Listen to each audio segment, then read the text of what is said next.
Hi friends, இன்றைக்கி வந்து ஒரு சூப்பரான ஈஸியாக டக்குன்னு வீட்டிலே பண்ணக்கூடிய ஒரு ஸ்வீட் ரெசிபி தாங்க.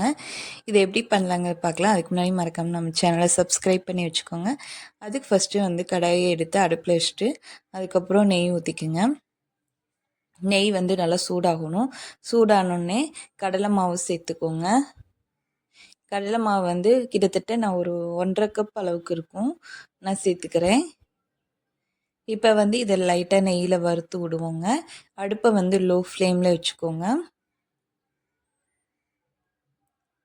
இதை நல்லா வந்து வறுக்கணும். லோ ஃப்ளேம்லேயே வச்சு கிண்டிக்கிட்டே இருந்தீங்கன்னா உங்களுக்கு நல்லா வறுபட்டு வந்துடும் நெய்யிலே.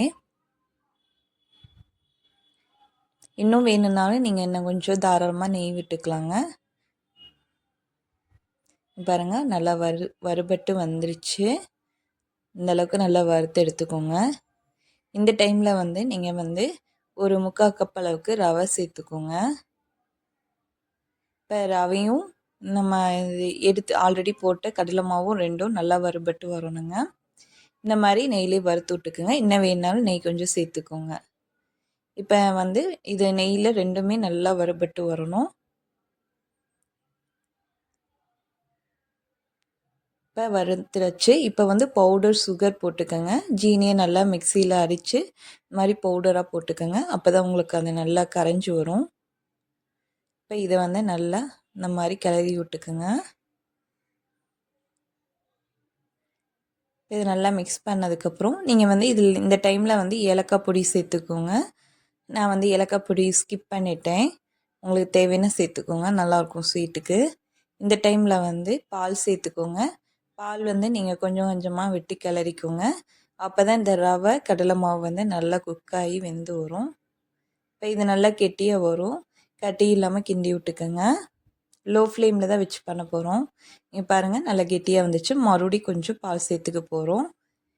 பால் வந்து கொஞ்சம் கொஞ்சமாக சேர்த்துக்கோங்க. இது வந்து கணக்கு கிடையாது. நம்ம எந்தளவுக்கு எவ்வளோ வேணாலும் சேர்த்துக்கலாம். ஆனால் இது நல்லா திக்காகி வரணும், அவ்வளோதாங்க. இது நல்லா வெந்து வரணும், அவ்வளோதான். அதனால சேர்த்துக்கோங்க. இப்போ பாருங்கள், நல்லா வெந்து வரணும். அந்தளவுக்கு நல்லா கிளறி விட்டுக்கோங்க. நான் கொஞ்சம் மறுபடியும் போல் பால் சேர்த்துருக்கேன். இது நல்லா வெந்து கெட்டியாக வந்ததுக்கப்புறம் அடுப்பை ஆஃப் பண்ணிக்கோங்க. நல்லா திக்காகி வருதுங்க. நல்லா திக்கானதுக்கப்புறம் அந்த பாத்திரத்தில் வந்து ஒட்டாமல் வரணும். அப்போ அடுப்பை ஆஃப் பண்ணிவிட்டு இந்த மாதிரி நீங்கள் ஒரு தட்டு வச்சுக்கோங்க. இது வந்து நெய் வந்து தடவிக்கோங்க. தடவிட்டு நீங்கள் வந்து அதில் வந்து நீங்கள் கீத்து போடுற மாதிரி இருந்தால் நல்லா திக்காக பண்ணிக்கலாம்.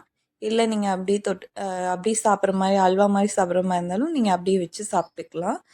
இது வந்து நீங்கள் உங்கள் விருப்பம்தான். நான் வந்து இதை இந்த மாதிரி பண்ணிட்டேன். இப்போ வந்து நம்ம தட்டில் வச்சு நம்ம இது பண்ண போகிறோம், ஸ்ப்ரெட் பண்ண போகிறோம். இது கிட்டத்தட்ட அல்வா பதத்துக்கு வந்துருச்சுங்க. நல்லா திக்காகவே வந்துருச்சு. கையில் ஒட்டாமல் கிடைக்கும், பார்த்தாலே தெரியும். நான் வந்து டம்ளர் வச்சு சேவ் பண்ண போகிறேன்.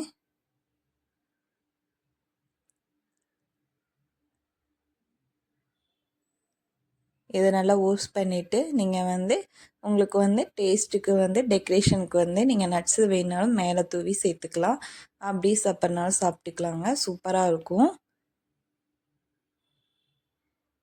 இப்போ இது சூடாக இருக்குது, அதனால் நான் இந்த மாதிரி பண்ணுறேன். இல்லைன்னா கை வச்சு நல்லா ஸ்ப்ரெட் பண்ணி விட்டோம்னா நமக்கு வந்து இந்த கீத்து கீத்தாக பண்ணிக்கலாம். இல்லை அப்படியே சாப்பிட்றனாலும் சாப்பிட்டுக்கலாம், அவ்வளோதாங்க. இப்போ இந்த டைமில் மேலே டெக்கரேஷனுக்கு நீங்கள் வந்து பாதாம் வந்து நல்லா நறுக்கி சேர்த்துக்கோங்க. இந்த மாதிரி சாப் பண்ணி சேர்த்துக்கோங்க. நான் வந்து பம்ப்கின் சீடும் சேர்த்துருக்கேன். பூசணி விதையும் நீங்கள் சேர்த்துக்கலாம். இதுவும் நல்லது, ஹெல்த்தியானதுங்க. இது கூட சேர்த்து சாப்பிடையில நமக்கு வந்து நல்லாயிருக்கும், டேஸ்ட்டாக இருக்கும், சூப்பராக இருக்குங்க. இந்த ஸ்வீட்டு கண்டிப்பாக ட்ரை பண்ணி பாருங்கள். எப்படி இருக்குன்னு சொல்லுங்கள். மறக்காமல் நம்ம சேனலை சப்ஸ்கிரைப் பண்ணி வச்சுக்கோங்க.